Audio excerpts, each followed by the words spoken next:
오늘의 주요 뉴스입니다. 정부가 연말까지 수도권 지역 1일 신규 환자 150명대를 목표로 배수진을 쳤습니다. 앞으로 증상이나 확진자 접촉이 없더라도 무료로 진단검사를 받을 수 있게 됩니다. 수도권 확산세가 이어지면서 서울의 코로나19 중환자 전담 병상이 3개만 남았습니다. 또 병상을 배정받지 못해 자택 대기 중인 환자도 수도권에만 500명이 넘었습니다. 아스트라제네카가 개발 중인 백신의 미국 승인이 늦춰질 것이란 전망이 나왔습니다. 우리 보건당국은 사실관계 확인이 필요하지만 여러 편익을 우려할 때 승인이 될 것 같다고 밝혔습니다. 오늘부터 21년 동안 전자서명에 사용되어온 공인인증서가 폐지됩니다. 기존 공인인증서는 남은 유효기간까지 사용할 수 있으며 은행과 통신사 등 민간인증서가 대체하게 되는데요. 장석영 과학기술정보통신부 2차관과 자세한 내용 알아봅니다. 바이러스나 세균의 공기 중 전파는 치명적인데요. 잠시 후 과학의 달인에서는 실내 공기 속 병원체를 제거하는 필터를 개발한 재료연구원 이승훈 연구원을 만나봅니다.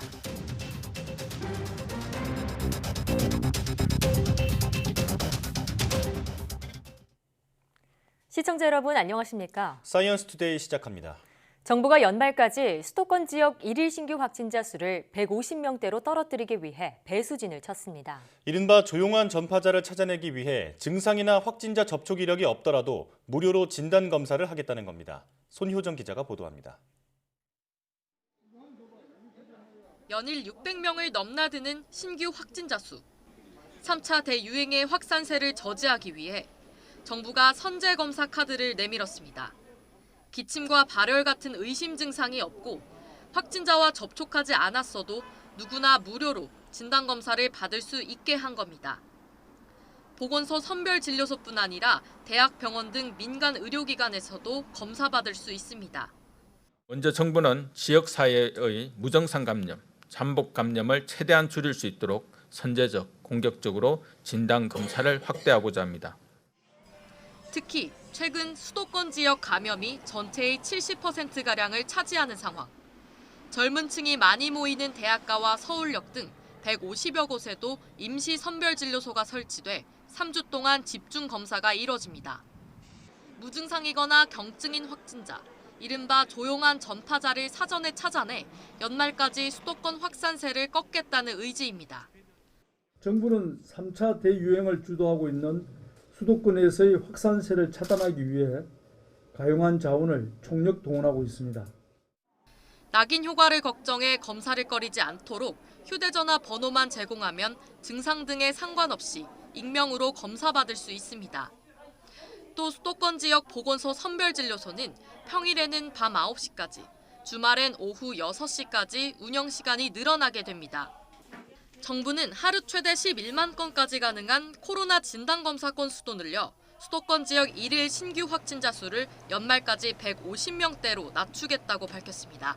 YTN 손효정입니다.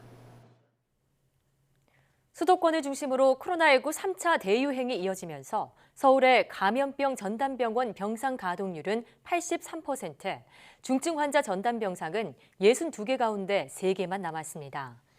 서울시 생활치료센터 9곳 중 1,937개 병상 가운데 사용 중인 병상은 1,120개로 즉시 사용 가능한 병상은 428개입니다. 서울시는 중증 환자 전담 병상을 추가로 확보하기 위해 서울에 있는 국가지정 격리병상 가운데 20개를 중증 환자 전담 병상으로 전환하는 방안을 중앙방역대책본부와 협의 중입니다.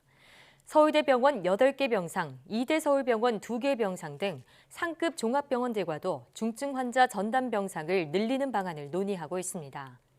서울의료원 부지의 컨테이너 임시병상은 곧 설치가 완료될 예정이며 전체적인 병상 수요에 따라 운영이 시작됩니다.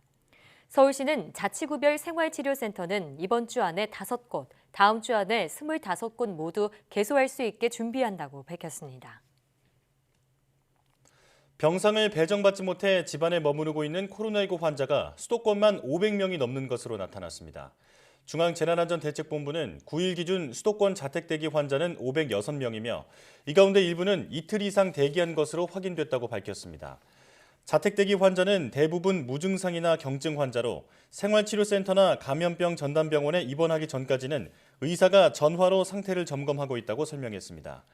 정부는 또 이들 가운데는 가까운 곳이나 가족이 함께 입원하기를 바라는 환자도 있어 자택대기가 길어지는 사례도 있다고 덧붙였습니다. 특히 경기도가 자택대기 시간이 긴 것으로 확인됐는데 생활치료센터나 병상 확보 속도가 발생 속도를 못 따라가고 있다고 진단했습니다.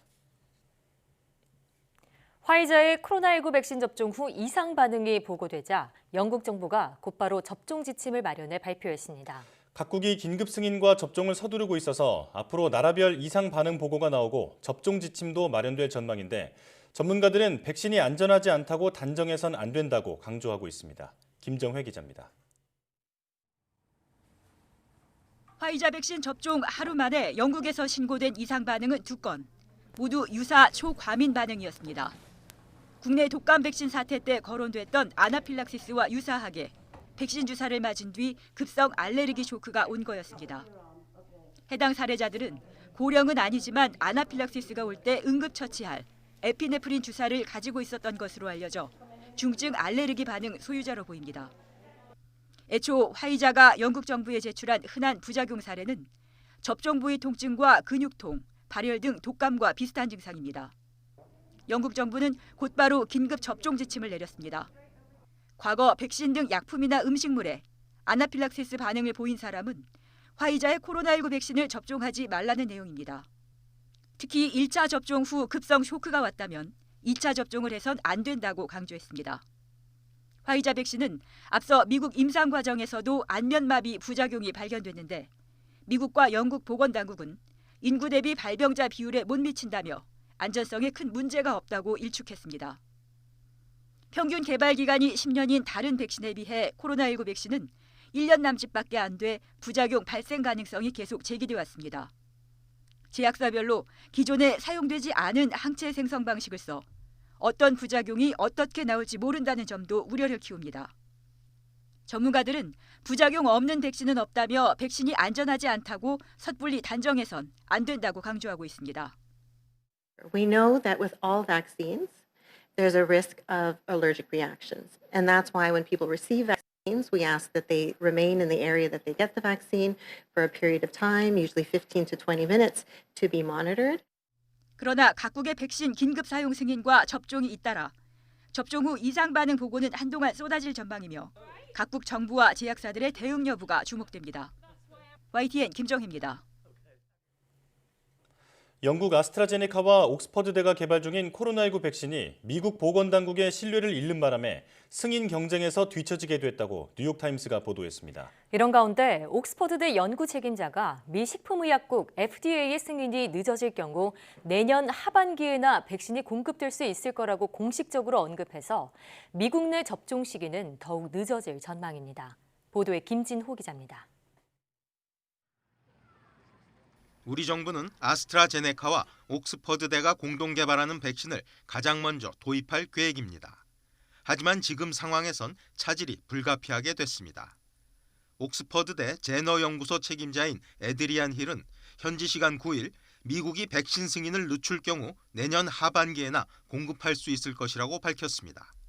힐 박사는 NBC와의 인터뷰에서 FDA가 다음 달 나오는 자료를 포함해 백신에 대한 자료를 검토했으면 한다며 임상시험이 끝나기를 기다린다면 내년 중반 이후나 될 것이라고 말했습니다. 힐 박사는 그렇게 될 경우 백신의 효용성이 떨어진다고 밝혔습니다. 뉴욕타임스는 아스트라제네카가 부작용 관련 자료를 FDA에 늑장 제출했고 이 때문에 미국 내 임상시험이 7주 동안 중단됐다며 이달 초 기준으로 이 회사의 미국 내 임상시험은 절반 정도밖에 진행되지 않았다고 지적했습니다. 그러면서 FDA에서 사용 승인을 받는 것은 이르면 내년 1월에나 가능할 것이라고 전망했습니다. 아스트라제네카 백신의 상용화가 경쟁사에 뒤처지는 또 다른 이유는 1과 2분의 1의 기적 때문이라고 뉴욕타임스는 짚었습니다. 이 백신을 전량으로 2회 접종했을 때 효능이 62%였으나 1회 때 절반, 2회의 전량을 접종했을 때는 90% 이상의 효능을 발휘했기 때문입니다. 아스트라제네카와 옥스퍼드대도 이 이유를 아직 설명하지 못하고 있습니다. 뉴욕타임스는 제조사의 실수로 우연히 얻게 된 이 효능 차이의 원인을 의학적으로 규명하지 못하면 FDA의 긴급 승인은 늦어질 수밖에 없다고 전망했습니다. YTN 김진호입니다. 아스트라제네카 백신 대 미국 승인이 늦어질 것이란 보도와 관련해 우리 보건당국은 사실관계 확인이 필요하지만 승인될 것으로 생각한다고 말했습니다. 중앙사고수습본부 윤태호 방역총괄반장은 온라인 브리핑에서 화이자나 모더나보다 아스트라제네카 제품에 대한 구매가 세계적으로 많다며 심각한 부작용이 없다면 여러 편익 등을 고려할 때 승인이 될 것 같다고 설명했습니다. 다만 3상 임상시험 완료 단계에서 왜 백신 승인이 늦어질 가능성이 커진 건지 사실관계가 아직 확인되지 않아 대응 방안을 말하기엔 좀 이르다고 덧붙였습니다.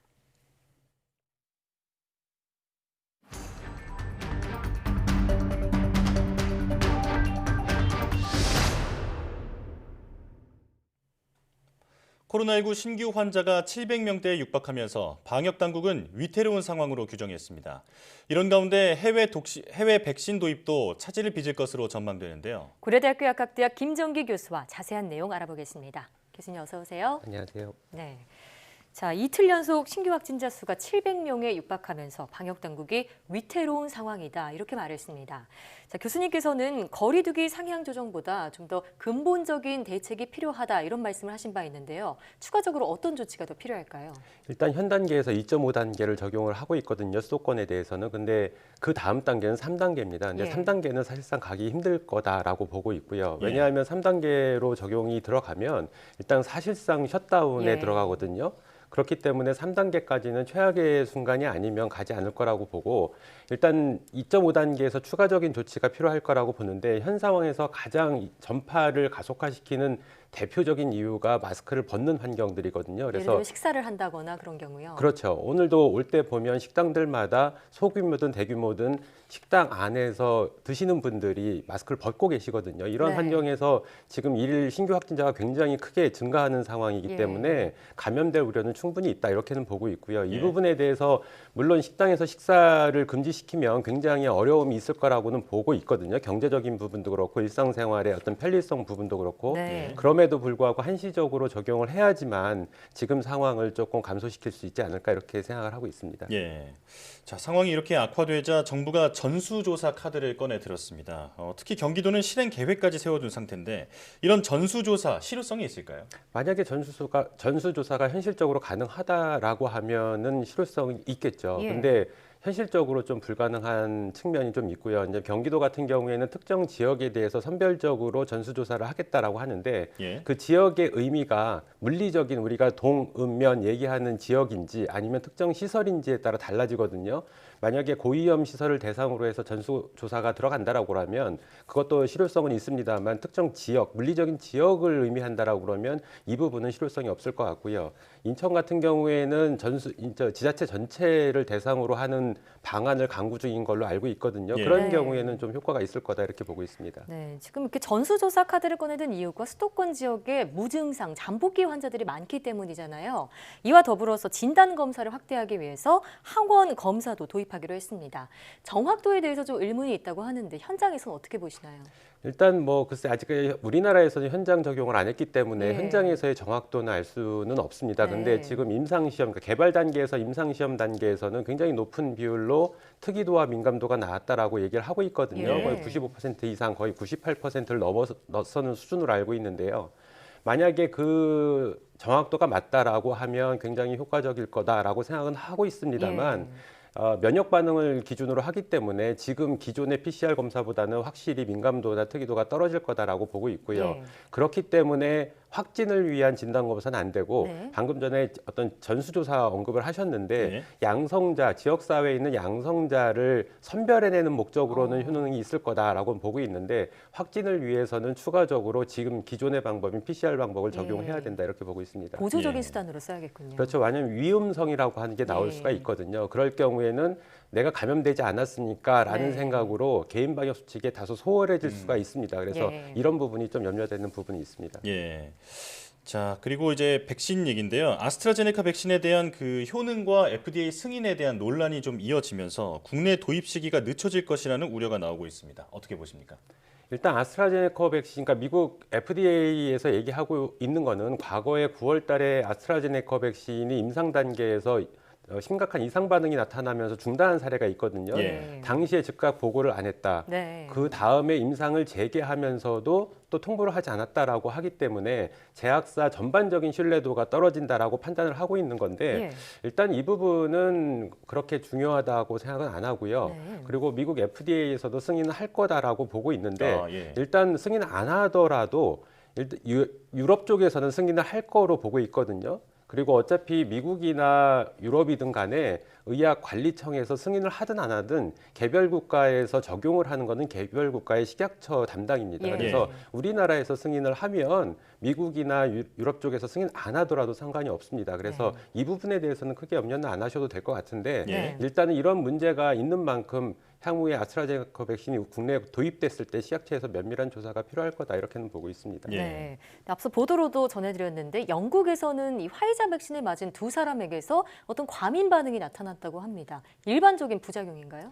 이게 RNA 백신이 지금 상용화된 사례가 한 번도 없습니다. 그런데 이 RNA 백신에 대해서 몇 가지 부작용이 이제 알려져는 있는데요. 네. 이 중에서 가장 대표적인 게 지금 같은 면역 반응의 이상입니다. 근데 네. 일반적으로 독감이나 다른 백신에서의 어떤 면역 반응 이상보다는 또 심각한 이상 반응을 나타낸다라고 하는 게 알려져 있었거든요. 예. 그래서 이 부분은 예견돼 있는 부분이다라고 생각을 하고 있고요. 네.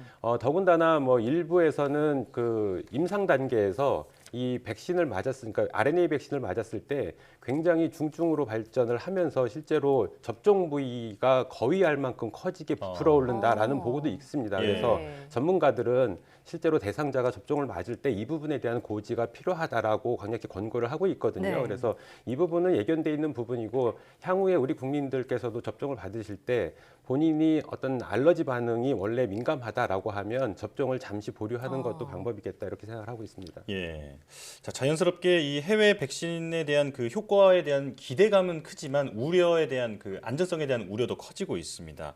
백신 접종 우리나라에서 진행할 때 무엇을 주의해야 할까요? 일단 뭐 화이자나 모더나 백신 같은 경우에는 일단 화이자 백신은 영국에서 시작이 됐고요. 그렇기 때문에 우리나라는 화이자나 모더나 백신이 내년 하반기쯤에나 공급이 될 걸로 예상을 하고 있거든요. 네. 그 시간이 많은 만큼 면밀하게 지금 임상 결과가 다 나와 있습니다. 그래서 우리 대중에게는 구체적인 정보가 제공이 안 되지만 그 식약처 담당자들에게는 굉장히 구체적인 데이터들이 공개가 됐을 거라고 생각을 하고 있고요. 예. 이 부분을 면밀하게 검토를 할 필요가 있고 더군다나 해외 사례도 추 모니터링을 할 필요가 있다 이렇게는 보고 있습니다. 근데 네. 아스트라제네카 백신 같은 경우에 우리나라가 가장 먼저 맞을 가능성이 높거든요. 네. 그래서 실제로 공급이 됐을 때 식약처에서 사전 검토를 하고 승인을 하는 과정에서 전문가들의 폭넓은 어떤 평가들을 잘 면밀하게 검토를 한 후에 도입을 하는 게 맞겠다 이렇게 보고 있습니다. 예, 백신에 대한 추가 검증을 면밀히 해나가야겠습니다. 지금까지 고려대학교 약학대학 김정기 교수와 함께했습니다. 오늘 나와주셔서 고맙습니다. 감사합니다.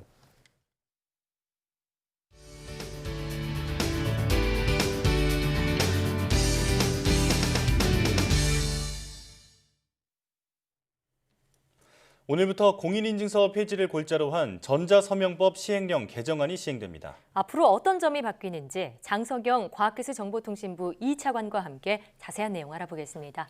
차관님 어서 오세요. 네, 안녕하세요. 네, 반갑습니다. 네. 자, 전자거래 해본 분들이라면요, 이 예. 공인인증서 안 써본 분들이 없습니다. 예. 좀 깔아야 되는 프로그램들이 많아서 불편함이 있었는데 예. 이를 폐지하고 전자서명법 개정안이 나왔습니다. 그 배경과 의미부터 설명해 주시죠. 뭐 우리 앵커님이 말씀하신 것처럼 이 공인인증서 쓰는데 너무 불편했어요. 예. 그래서 이제 오늘부터 이 공인인증서의 어떤 우월적 유일하게 공인인증서만 인정되던 예. 다른 것보다 뛰어나다는 그런 인증 효력이 없어지고 다른 인증서와 이제 동등하게 되는 겁니다. 네. 우리가 생각할 때 아마 느끼는 게 비슷한 것 같아요. 불편한 점, 성가신 점들이 네.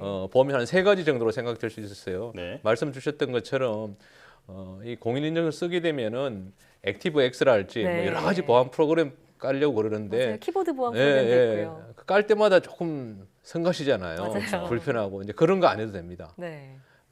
그다음에 이제 두 번째는 저희들이 느끼는 게 공인을 쓰려면은 비밀번호, 패스워드 이게 복잡했잖아요. 예. 뭐 처음에 영어 알파벳, 그다음에 숫자, 맞아요. 그다음에 또 뭐 특수문자까지 해가지고 네. 뭐 8자나 10자 해라. 저도 잘 못 외워요. 어디 갈 때마다 막 적어놓는데 적어놔야 돼요. 네, 적어놓어도 잊어먹고 이게 네. 그런 거 앞으로 안 해야 됩니다. 우리가 지문이나 홍채, 지문은 우리 사람한테 유일하게 하나만 있는 거잖아요. 예. 자기한테 홍채도 그렇고 또 숫자로 하더라도 한 6자리 정도로 간단하게 무슨 영문자 아니 특수문자 없이 간단하게 네. 숫자 정도로만 쓸 수 있게 그렇게 되면 비밀번호 쓰는데 아주 편해질 것 같고 예. 세 번째는 우리가 이 공인인증서를 쓸 때 다른 데 가서 쓰려고 그러면은 PC에 있는 거를 USB에 다운받아가지고 맞아요. 이동형 매체에 다운받아 그걸 들고 와가지고 다시 깔고 네. 이렇게 해야 되는데 네. 이제 그런 거 안 해도 됩니다. 그래서 앞으로는 이런 인증서를 그렇게 할 필요 없이 그냥 간단하게 앱에만 접속하면은 예. 다운받아 쓸 수 있게 편하게 되었습니다. 네. 자, 앞으로 인터넷 거래를 할 때 한결 편해지겠다 이런 네. 생각이 드는데요. 자, 그렇다면 이제 궁금한 게 이번 개정으로 기존 공인인증서를 전혀 사용하지 못하게 되는 건가요? 그렇지는 않습니다.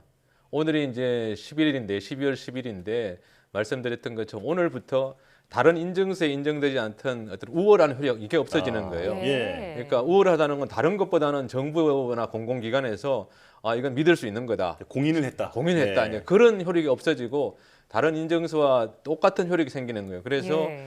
그렇지만은 이게 없어지는 건 아니기 때문에 쓰시고 계신 분들은 유효기간이 끝날 때까지 계속 쓰실 수 있어요. 예. 쓰실 수 있는데 우월한 효력만 없어지는 거고 또 유효기간이 끝나고 난 뒤에 내가 보기엔 이게 내가 편하네 그냥. 네. 그래서 쓰시려면 계속 쓰실 수는 있어요. 네. 계속 쓸 수 있고요. 예. 그렇지만 우월한 효력이 없어지는 예. 그런 점에서 차이가 있는 거죠. 그렇군요. 그러니까 예. 공인인증서 쓰시던 분들은 계속 쓰던 대로 쓰면 되고 희망하면은 예. 희망하면은 네, 원하시는 분들은 쓰면 되고 예. 또 민간 인증서까지 예. 추가로 쓸 수 있게 됐다 이렇게 그렇습니다. 정리하면 될 것 같은데 네. 그러면 새로운 민간 인증서에는 어떤 것들이 있나요? 이거 뭐 회사 이름을 얘기해서 그렇지만 우리 국민들이 벌써 많이 쓰고 계십니다. 예. 예를 들면은 통신사에서 하는 패스 네. 앱이랄지 그다음에 카카오페이에서 하는 거 이런 것들은 한 2천만 명 이상의 국민들이 쓰고 있어요. 예. 이런 것 그 외에도 한 10개 이상의 어떤 그런 사설 인증서들이 있습니다. 그래서 이런 것들을 우리 국민들이 형편에 맞게 편하게 이렇게 선택해서 네. 사실 그걸 예전에는 공인인증서 발급받으려면 은행이나 어디 금융기관에 가서 직접 가서 대면해서 하고 그래야 되잖아요. 예. 그런 거 없이 간단하게 이런 인증서 사이트에 가서 앱을 접속해서 하기만 하면은 간단하게 뭐 생년월일이나 이런 것만 확인하면은 네. 대면 없이 비대면으로 이렇게 발급받을 수 있게 됩니다. 예. 자, 그렇다면 이제 이렇게 민간 전자 서명이 도입된다면 지금 말씀하신 대로 공인인증서를 선택할 수도 있고 네. 아니면 새로운 뭐 여러 가지 홍채나 지문, 네. 핀번호 이런 것도 네. 사용해서 네. 다양하게 쓸 수가 있는데 자, 어떤 점이 편리해지는지 조금 구체적으로 더 설명해 주시죠. 네. 아까 전에 말씀드렸지만 제가 처음에 생각할 수 있는 거는 그 보안 프로그램을 많이 안 깔아도 된다는 거죠. 예. 네. 그래서 액티브엑스 외에도 말씀 주신 키보드니 뭐 이런 여러 가지 보안 프로그램을 깔아야 되는데 그런 걸 안 깔아도 되니까 많이 편리해지고 좀 성가신것도 없어질 거다. 네. 그렇게 생각이 되는 거죠. 그 외에도 말씀드렸던 것처럼 뭐 패스워드, 비밀번호도 이거 그전에는 어디 적어놔도 자꾸 잊어먹기도 하고 맞아요. 네. 예? 또 복잡한 거 쓰려고 여러 가지 숫자, 영문자, 알파벳 다 이렇게 해서 네. 어려웠던 거 그런 게 안 해도 되니까 예. 편해지게 될 거로 그렇게 생각을 하고 있습니다. 네. 예. 그러니까 말씀을 듣다 보니까 이 편리함이라는 네, 게 네. 민간 인증서의 가장 큰 장점인 것 같아요. 그렇습니다. 예. 그런데 일각에서는요, 혹시 해킹이나 도난에 좀 취약한 거 아니냐, 보안 우려를 하시는 분들이 많거든요. 어떻게 보세요? 뭐 크게 우려 안 하셔도 될 것 같아요. 그래요? 네. 네, 왜 그런가 하면은 이런 그 인증 업체들에 대해서 정부에서 이 업체들이 이 해킹이나 보안 프로그램을 예. 잘 깔고 있는지 해킹에 잘 대응하고 있는지 네. 이런 거를 점검을 합니다. 점검을 하고 또 인증 수단들이 유출됐는지에 대해서도 정시에 제때 체크할 수 있도록 하는 그런 걸 평가를 통해서 인증기관들이 인정해 줍니다. 네. 그러면은 인증기관 자체가 어떤 안전성을 갖추고 있는지가 평가가 되고 예. 그리고 이제 법에 따라서 앞으로는 인증서를 쓰면서 이게 뭐 해킹이 된다든지 유출돼서 생기는 그런 피해가 있었을 예. 때는 기본적으로 인증서 발급 기관들이 책임을 지도록 그렇게 좀 바꿔놨습니다. 민간이요? 예, 예. 인증 기관들이 네. 예를 들면 어떤 기관들에서 인증서를 발급하잖아요. 예. 그럼 발급하는 기관에서 좀 가능한 원칙적으로 책임을 지도록 그렇게 바꿔놔서 그런 발급 기관들이 보안을 더 신경을 쓸 걸로 그렇게 판단을 하고 있습니다. 네. 자, 민간 인증 그 보안 기술들을 다시 한번 또 검토를 하고 또 승인을 해줘서 이제 해킹에는 크게 걱정을 하지 않아도 된다 이렇게 말씀을 해주셨고요. 자, 공인인증서 얘기를 여기까지 들어보고 이제는 그 과기정통부의 주요 정책 가운데 하나인 디지털 뉴딜 관련 얘기를 나눠보겠습니다. 자, 먼저 디지털 뉴딜 관련 대통령 말씀부터 먼저 듣고 오겠습니다.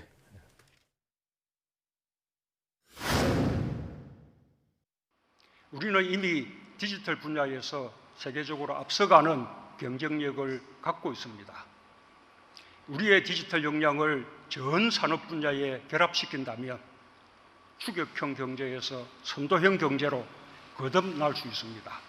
그것이 디지털 뉴딜의 목표입니다. 이미 우리 삶 깊숙이 비대면 디지털 세계가 들어와 있고 교육, 보건 분야에서 원격의 시대가 도래하고 있습니다. 데이터가 경쟁력인 사회가 열렸고 인공지능과 네트워크가 결합된 새로운 산업이 미래의 먹거리가 되고 미래형 일자리의 보고가 되고 있습니다. 자, 문재인 대통령의 발표 내용도 들어보고 왔는데 올해는 그 디지털 뉴딜 정책의 추진 원년이잖아요. 자, 그렇다면 이제 그동안 거둔 디지털 뉴딜의 그 대표 성과가 있다면 몇 가지 좀 소개해 주시죠. 뭐 성과 여러 가지 있죠.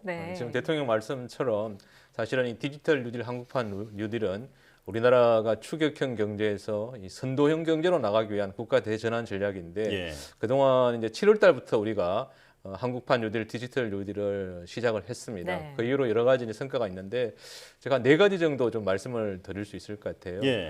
첫 번째는 4차 산업혁명이나 디지털 전환을 하게 되면은 제일 중요한 게 인공지능입니다. 인공지능이 아주 보편적으로 쓰이게 되는 건데 인공지능은 아시는 것처럼 데이터를 학습을 해야 돼요. 빅데이터 학습을 해야 되는데 그러려면은 인공지능이 학습할 수 있게, 인공지능이 읽을 수 있게 데이터에다가 다 이름표를 붙여줘야 됩니다.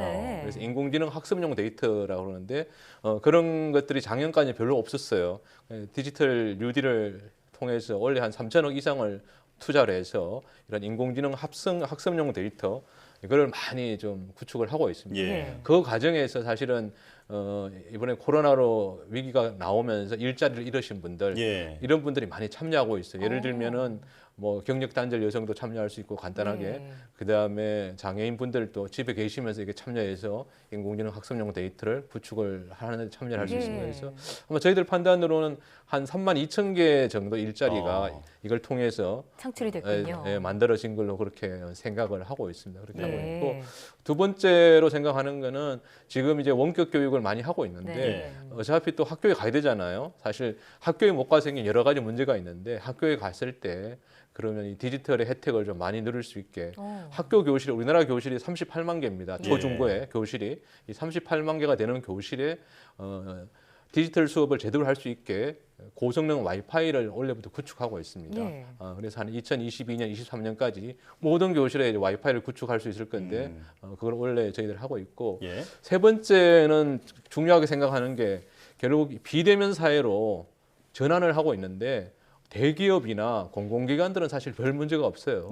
근데 우리 중소기업들은 자영업자 이런 분들은 이게 비대면 준비하기가 쉽지 않습니다. 그래서 올해부터 정부가 8만 개 중소기업에 그 비대면 서비스를 활용할 수 있는 바우처라고 그러는데 그 서비스를 구매할 수 있게 그렇게 지원을 하고 있습니다. 그래서 8만 개 중소기업에 지원이 되고 있습니다. 네 번째 우리 중요하게 생각하는 게 디지털 포용이라고 얘기할 수 있는데요. 사실 이 디지털의 혜택을 모든 국민이 골고루 누려야 됩니다.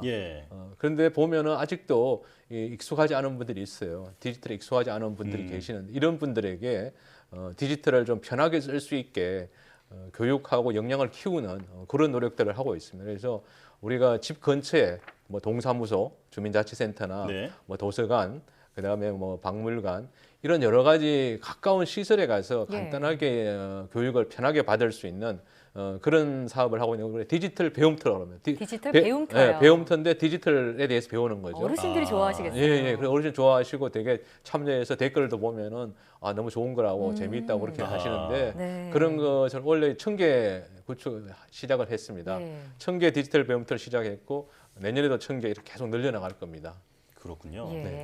자, 이렇게 이 코로나 또 네. 포스트 코로나라고 하죠. 네, 코로나 네. 이후의 삶까지도 고려하는 네. 그런 디지털 전략들이다라는 생각이 네. 드는데요. 이뿐만이 아니라요. 디지털 뉴딜과 관련해서 네. 빼놓을 수 없는 게 네. 바로 디지털 데이터 댐입니다.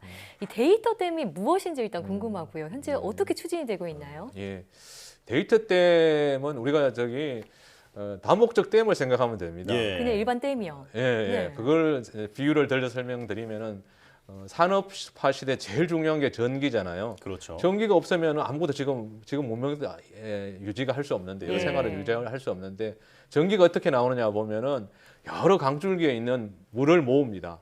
물을 모으면 이 물을 모아가지고 발전기를 돌려서 거기서 전기를 만들어내잖아요. 예. 이 생산된 전기를 공장에도 보내고 학교에도 보내고 병원에도 보내고 우리 가정에도 보내고 방송국에도 보내고 예. 이렇게 전기를 보내잖아요. 그래서 이제 쓸 수 있는데 데이터 댐이라는 거는 여러 분야의 데이터를 모읍니다. 그럼 그게 이제 빅데이터가 되는 네. 겁니다. 빅데이터를 모으면 이 빅데이터를 통해서 인공지능을 학습시킵니다. 인공지능 알고리즘을 학습시키면 네. 이 학습된 알고리즘을 여러 군데 보내요. 그럼 그걸 공장에서 쓰면은 스마트 공장이 되는 거고 네. 학교에서 쓰면 스마트 교육이 되는 거고 병원에서 쓰면 스마트 의료가 되는 겁니다. 예. 그걸 통해서 그러니까 인공지능을 활용해서 지금보다 어떤 효율과 서비스를 높일 수 있는 그런 준비를 하는 게 데이터 댐이라고 생각을 하시면 됩니다. 예. 자, 정리하자면 AI 발전이 바로 디지털 뉴딜의 핵심이라고 볼 수 있는데 네네. 그 밑거름이 되는 데이터를 모으는 맞습니다. 그 과정이다 이렇게 네네. 설명하면 되겠습니다. 예, 예. 자, 최근에 내년도 예산이 국회 본회의를 통과했습니다. 내년도 디지털 뉴딜 관련 예산이 이제 확정이 됐는데 중점 사업의 주요 내용 소개해 주시죠. 예, 내년에 예산이 이제 국회 통과됐는데 한 7.6조 원, 7조 6천억 정도 됩니다. 그래서 계속 좀 하고 있는데 한 세 가지 정도 말씀을 드리면은 말씀을 처음에 드렸던 것처럼 제일 중요한 게 저희들은 인공지능 시대를 준비하기 위해서는 인공지능이 학습할 수 있는 그런 학습용 데이터. 예. 사람으로 치면은 이 식사하는데 밥 같은 거예요. 예. 이거를 더 많이 구축해야 됩니다. 그래서 내년에 한 150 정도 구출하고 또 중요하게 생각하는 게 이제 말뭉치라고 언어 관련돼서 합니다. 우리 지금 말뭉치요. 예, 900만 건 정도 지금 하려고 하고 있는데 예를 들면은 우리 집에 뭐 AI 스피커 많이 쓰고 있는데 예. 이런 AI 스피커 같은 것들이 음성을 인식하는데 성인의 남녀 음성만 주로 인식을 해요. 예를 들면 아기들이 하는 얘기를 할지 네. 할아버지 할머니들이 하는 건 잘 못 알아들어요. 못 알아듣군요. 네. 그래서 그런 거에 쓸 수 있게 다양한 그런 말뭉치를 구축하는 사업을 내년에 계속 할 겁니다. 예. 네. 그 다음에 두 번째는 저희들이 보기에 여러 군데 이제 인공지능이 쓸 수 있는데 대표적으로 쓸 수 있는 게 의료 병원 분야입니다. 예. 대표적인 사업 하나 중에 저희들이 닥터 앤서라고 그러는데 대답을 하는 앤서. 의사죠. 예, 네. 닥터 앤서인데 이걸 예를 들면은 내년에 할 수 있는 게 저희들 폐암이나 당뇨 이런 12가지 질환에 대해서 예. 학습을 시킵니다. 그러면 이 학습된 인공지능이 의사 선생님과 같이 어떤 질병인지 네. 진단을 하고 또 치료법도 얘기를 해주고 이런 걸 합니다. 그래서 인공지능 주치의라고 할 수 있죠. 예. 네. 이런 사업들이 내년에 될 겁니다. 네. 되고 또 우리 자율주행차 얘기도 하고 있는데 내년에는 저희들이 국도 고속도로는 올해부터 좀 깔고 있는데 내년에는 네. 국도 분야의 한 45% 이상의 지능형 교통 체계를 구축할 겁니다. 예. 그렇게 되면은 정부에서는 27년 정도 이제 완전 자율차가 상용화될 걸 보고 있는데 거기에 대한 준비를 내년부터 이렇게 할 수 있을 걸로 생각이 되고 네. 그러니까 이런 것들이 이제 그냥 단순히 사업으로 그칠 게 아니고 제도적으로 또 항구적으로 할 수 있게 그런 기반을 닦는 게 중요하다고 생각합니다. 그래서 데이터 활용이나 유통에 관한 어떤 기본적인 법제도, 데이터 기본법이라고 가칭할 수 있는 이런 법. 그 다음에 아까 전에 얘기한 디지털 포용, 데이터나 디지털 사회에서 격차가 벌어지지 않고 누구나 혜택을 누릴 수 있게 하는 네. 디지털 포용법. 그 다음에 여러 군데에 있는, 예를 들면 도서관에 있는 거, 박물관에 있는, 미술관에 있는 이런 정보들을 우리가 이용할 수 있게 하는 디지털 집현전법 이런 한 세 가지 정도의 법을 또 내년에 네. 저희들 중점적으로 좀 만들어 볼까 생각을 하고 있습니다. 예, 그렇군요. 오늘 차관님 말씀 듣다 보니까 인공지능이라는 단어가 계속해서 네네. 들립니다. 그만큼 인공지능은 미래의 성장 동력 가운데 하나인데요. 자, 지금부터는 인공지능 국가 전략에 대해 살펴보겠습니다. 우선 최기영 과기정통부 장관의 말 들어보시겠습니다. 이번 전략은 인공지능으로 인한 거대한 문명사적 변화를 기회로 활용하여 경제사회를 포괄하는 혁신 과제를 담아냈다는 점에서 그 의미가 크다고 하겠습니다. 이를 위해 인공지능 시대 변혁의 당사자인 국민, 인공지능 경쟁력 확보 주체인 기업, 미래 방향성을 제시할 학계 등 민간이 혁신을 주도하고 정부는 이를 뒷받침해 국가적 역량을 결집시켜 나갈 것입니다. 아울러 국민들의 높은 교육 수준과 최신 기술 수용성, 세계 최고의 ICT 인프라, 반도체 제조 기술과 같이 우리의 강점을 극대화할 수 있는 고유의 전략을 수립하는 데에도 주안점을 두었습니다. 네, 한마디로 이제 인공지능 시대가 열린다 이런 얘기입니다. 자, 정부 주도로 인공지능 미래 구상과 또 국가 전략을 발표한 지 1년 정도 됐는데요. 그동안 어떤 성과가 있었나요? 많은 성과가 있었다고 봅니다. 네. 제가 한 3가지 정도로 생각할 수 있는데 지금 설명을 쭉 드렸지만은 데이터댐, 인공지능 학습용 데이터 구축하는 그런 것들을 작년부터 해서 올해 한 게 제일 저는 큰 의미가 있다고 생각합니다. 말씀드렸던 것처럼 인공지능이 똑똑해지려면은 데이터가 많아야 됩니다. 그래서 그 데이터 기본이 되는 학습용 데이터를 구축한 게 어쩌면 이제 제일 큰 거라고 생각할 수 있고 두 번째로 생각할 수 있는 거는 결국 우리가 기업하시는 분들이나 시장에 있는 전문가들의 말씀을 들어보면 사람이 제일 중요하다고 합니다. 인공지능 전문가가 있어야 됩니다. 네. 전 세계적으로 비교해 봤을 때 우리나라가 이제 인공지능 전문가가 많이 좀 부족한 편입니다. 그래서 정부에서는 디지털 뉴딜을 통해서 2025년까지 10만 인공지능 소프트웨어 AI 10만 명을 키우려고 합니다. 10만 양병설처럼 인력 전문가들을 그래서 올해부터 시작을 하고 있는데 이걸 이제 인공지능 국가 전략에 따라서 그렇게 인재 양성을 시작했다는 거 그게 참 의미가 있다고 생각을 합니다. 그다음에 저희들 중요하게 생각하는 게 또 인공지능이 똑똑해진다는 거는 결국 따지고 보면은 인공지능에 들어가 있는 인공지능 안에 있는 반도체가 똑똑해지는 겁니다. 그러면 결국은 우리가 4차 산업혁명 인공지능 시대 됐을 때 실제로 돈을 어디서 벌 수 있느냐? 제일 크게 벌 수 있는 게 결국 인공지능 반도체에서 벌 수 있다고 생각합니다. 근데 인공지능 반도체는 우리나라가 강점을 가지고 있는 그 메모리 반도체와는 좀 다른 비메모리 반도체입니다. 그렇지만 우리나라가 메모리 반도체 쪽에 강점을 가지고 있기 때문에 이 메모리 반도체의 강점을 살려서 지금부터 우리가 인공지능 반도체에 투자를 하고 연구 개발을 한다면은 인공지능 반도체 강자가 될 수 있다고 생각합니다. 그래서 지난 1년 동안에 그런 준비를 해왔고 그래서 앞으로 착실히 되면은 인공지능 시대에도 인공지능 반도체나 여러 분야의 우리 경쟁력을 가지고 또 국민들이 좀 더 편리하고 안전한 생활을 할 수 있을 거라 그렇게 생각을 하고 있습니다. 이 데이터댐을 구축하고 또 전문가를 양성하고 AI 반도체까지 개발한다 이런 성과에 대해서 말씀을 해주셨는데요. 자, 그 인공지능 기술 발전이 이제 이어질수록 기술의 오용에 대한 어떤 우려도 좀 커지고 있는 것 같거든요. 이에 대한 대책이 있다면 어떤 게 있을까요? 정말 그런 우려가 많습니다. 인공지능이 사실은 말씀드렸던 것처럼 데이터를 기반으로 하기 때문에 인공지능에 들어가는 인공지능한테 제공되는 데이터가 편향이 되면은 그럼 편향된 결과가 나옵니다. 그래서 그런 것들을 막기 위해서 정부나 우리 사회 공동체가 전체적으로 준비를 해야 된다고 생각하고 그걸 한마디로 이제 인공지능 윤리라고 생각을 합니다. 인공지능이 기본적으로 지켜야 할 윤리. 그래서 여러 군데서 하고 있는데 원래 박희정 통보를 중심으로 해서 여러 전문가들 또 학계 연구계 같이 모여가지고 인공지능 윤리를 만들고 있습니다. 한국판 인공지능 윤리를. 그래서 기본적으로 저희들이 생각하는 3가지가 인공지능 윤리에서 중요하다고 생각합니다. 첫 번째는 인공지능 자체가 목적이 아닙니다. 인공지능 기술 발전 자체가 목적이 아니고 결국 인공지능이라는 것은 사람을 위한 사람의 존엄을 존중해 줘야 된다는 겁니다. 사람의 존엄을 존중해 줄 수 있는 인공지능. 두 번째는 인공지능이 결국은 우리 사회 공동체 공동선에 기여할 수 있는 인공지능. 그다음에 세 번째는 인공지능 기술 발전이라는 거는 결국 2가지 앞에 얘기한 인간의 존엄과 사회 공동체 공동선을 키울 수 있는 쪽으로 인공지능 기술이 개발돼야 된다는 이 3가지를 가장 기본적인 어떤 3대 전략으로 보고 구체적으로 분야별로 많이 좀 만들어 나가고 있습니다. 그래서 제가 한마디 말씀드리고 싶은 것은 결국 아무리 기술이 인공지능이 발전하더라도 어떤 사회가 되는가는 우리가 선택하게 달려 있는 것 같아요. 선택이다. 우리 구성원들이 이 기술이 어떻게 발전하고 이 기술을 어떻게 쓸지에 대해서 우리가 선택하고 결정하는 데 따라서 달라지는 거니까 다 관심을 가지고 또 우리가 소통하고 참여하는 것 이런 것들이 중요하다고 생각합니다. 자, 오늘 이렇게 전자서명법 개정안과 더불어서 디지털 뉴제 전략까지 두 가지 이야기 들어봤는데요. 이 기술의 발전 속도에 법이나 제도가 뒤처지지 않도록 앞으로도 박차를 가해 주시기 바랍니다. 자, 지금까지 장석영 과기정통부 2차관과 함께했습니다. 오늘 나와주셔서 고맙습니다. 네, 감사합니다.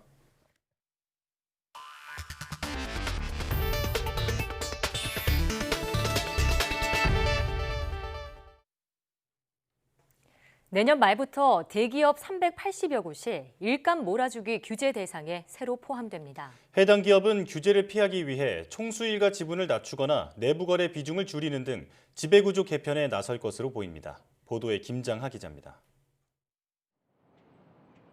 현대자동차그룹의 물류회사인 현대글로비스는 총수일가 지분 29.9%로 지난해 기준 내부 거래 매출이 3조 원이 넘었습니다.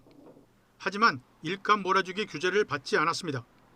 현행 공정거래법에는 총수 일가가 지분을 30% 이상 가지고 있는 상장사, 20% 이상 가진 비상장사를 규제 대상으로 정했기 때문입니다. 이번 개정안에서는 일감 몰아주기 규제 대상을 상장사와 비상장사 모두 총수 일가 지분 20% 이상으로 통일했습니다. 또 해당 기업이 지분을 50% 넘게 보유한 자회사도 규제 대상에 포함됩니다. 삼성 총수일가가 지배하는 삼성물산의 완전 자회사인 삼성 웰스토리 등이 해당됩니다. 이번 법 개정으로 그동안 규제 사각지대에 있었던 대기업 380여 곳이 새로 일감 몰아주기 감시를 받게 됩니다. 개정 공정거래법은 법 통과 후 1년 지난 시점부터 시행됩니다. 해당 기업들은 규제를 피하기 위해 총수일가의 지분을 20% 이하로 낮추거나 내부 거래 비중을 대폭 줄이는 방향으로 대비할 것으로 관측됩니다. LG그룹은 내년에 2개의 지주회사로 개편되는데 현대차 그룹 등 다른 그룹의 지배구조 개편 작업에도 속도가 붙을 것으로 보입니다. YTN 김장하입니다.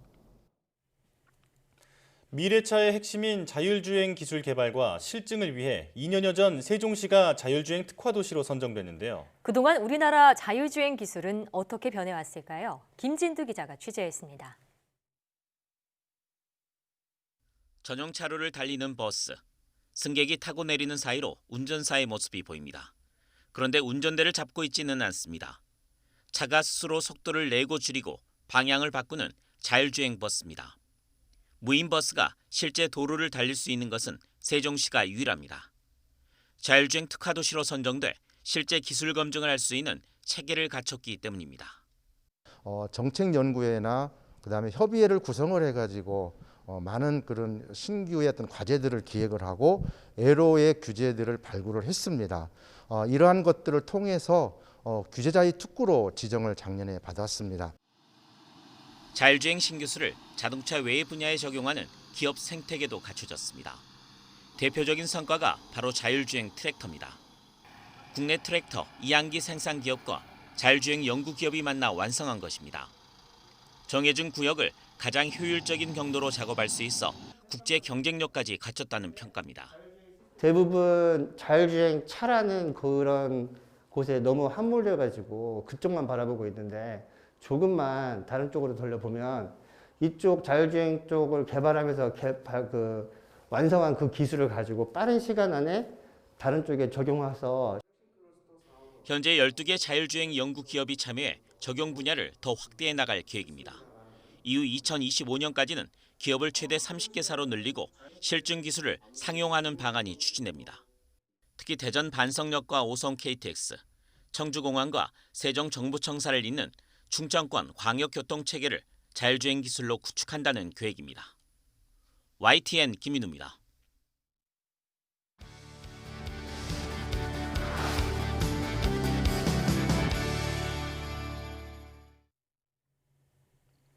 밀폐된 실내는 코로나19와 같은 감염병 전파에 치명적인데요. 최근 국내 연구진이 실내에서 감염병 확산을 방지하는 기술을 만들었다고 합니다.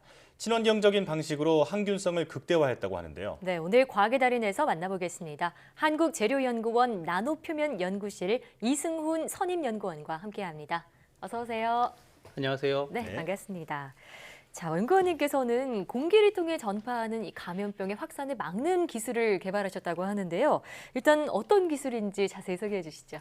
예, 공기 중에 떠다니는 균과 바이러스 같은 것들을 이제 부유 병원체라고 저희가 이야기합니다. 예. 불특정 다수가 활동하는 병원이나 공공시설 혹은 뭐 대중교통 같은 실내 공기 중에는 부유 병원체들이 다수 존재하게 되는데요. 네. 이런 것들을 이제 기존에 설치되어 있는 공조시설을 통해서 제거할 수 있는 병원체 제거 소재 부품을 개발을 하고 있습니다. 예. 저희가 개발하고 있는 기술의 특징은 기존에 설치되어 있는 공조시설에 적용할 수 있는 부품을 개발하고 있기 때문에 새로운 시설을 도입한다든지 이럴 때 들어가는 이제 비용이 좀 절감이 될 수 있고요. 예. 또 도입 기간도 좀 단축시킬 수 있는 점에 저희가 좀 역점을 두고 기술을 개발하고 있습니다. 네. 그래서 저희가 예상한 대로 기술이 개발이 된다고 하면은 최근 실내에서 마스크를 쓰고 생활하시느라 좀 많이 불편하신데요. 네. 이런 문제점들을 좀 해결하는 데 저희가 도움을 드릴 수 있지 않을까 싶습니다. 네. 자, 그러니까 공기를 통해서 그 감염을 시킬 수 있는 그 전염원을 좀 걸러내는 기술이다. 네, 이렇게 보면 될 것 같은데. 자, 기존에도 이런 그 공기 어떤 공조 시설, 조화 시설에 사용하던 필터가 있었을 것 같은데요. 새롭게 개발하신 이유가 있다면 어떤 걸까요? 예, 현재 공조시설에서 사용하고 있는 필터들은 말 그대로 부유 병원체를 필터링해서 이렇게 잡고 있는 기술이 되겠습니다.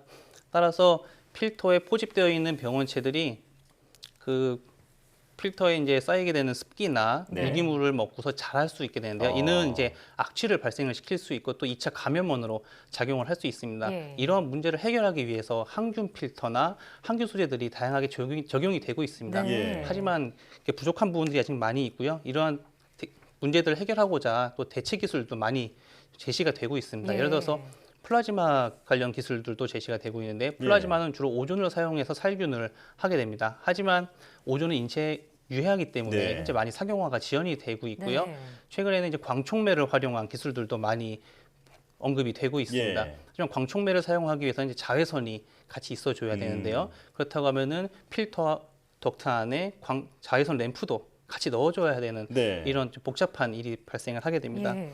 또 하나 더 보게 되면은 자외선만 이용해서 그 병원체를 살균하는 기술들도 있는데 예. 덕트에다가 자외선 램프만 단순히 설치하게 되는 경우에는 병원체가 너무 빠른 시간에 지나가기 때문에 살균을 하기 위해서는 결국에는 다시 고분자 필터를 사용해야 되고 네. 이 고분자 필터들은 자외선에 오래 노출이 되게 되면은 예. 경화돼서 이렇게 내구성이 떨어지는 문제가 있습니다. 예. 이런 문제들을 해결하기 위해서 새로운 병원체 제거 필터를 개발하신 건데 어떤 차별점이 있는지 궁금해요. 예, 저희가 개발한 병원체 제거 필터 기술은 크게 두 가지로 구성이 되어 있습니다.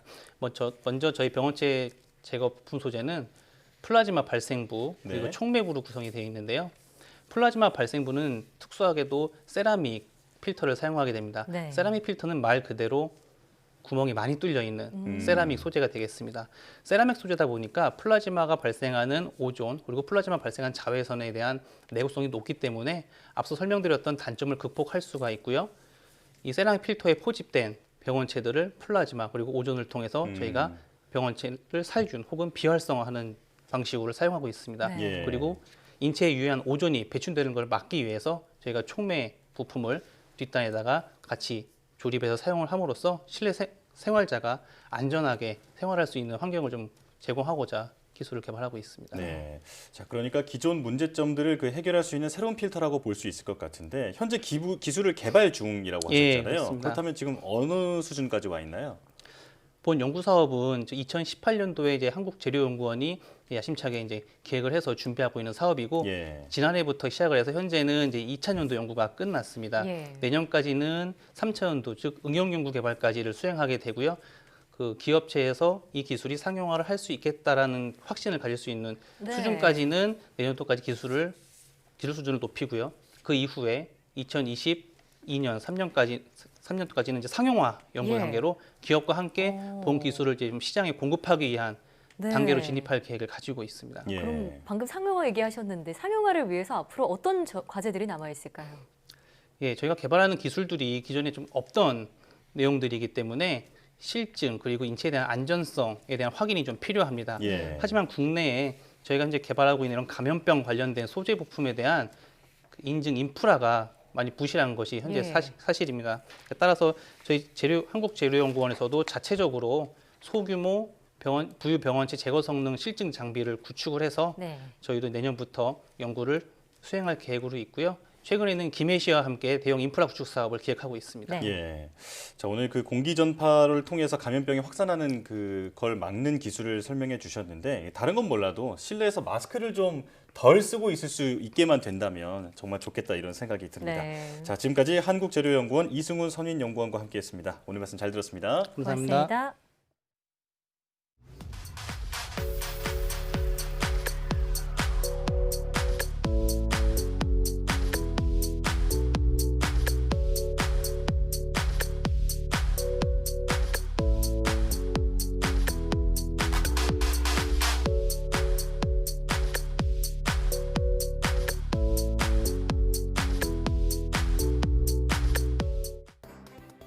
공인인증서 제도가 폐지되면서 인터넷 거래가 한결 편리해질 것으로 기대됩니다. 앞으로는 지문과 홍채, 핀번호 등 간편하고 다양한 방법으로 서명을 대신할 수 있습니다. 기존에 사용하던 공인인증서는 남은 유효기간까지 사용할 수 있는데요. 기간이 만료됐다면 새로운 인증서를 발급받아 사용하면 됩니다. 사이언스 투데이 여기서 마칩니다. 함께해 주신 여러분 고맙습니다.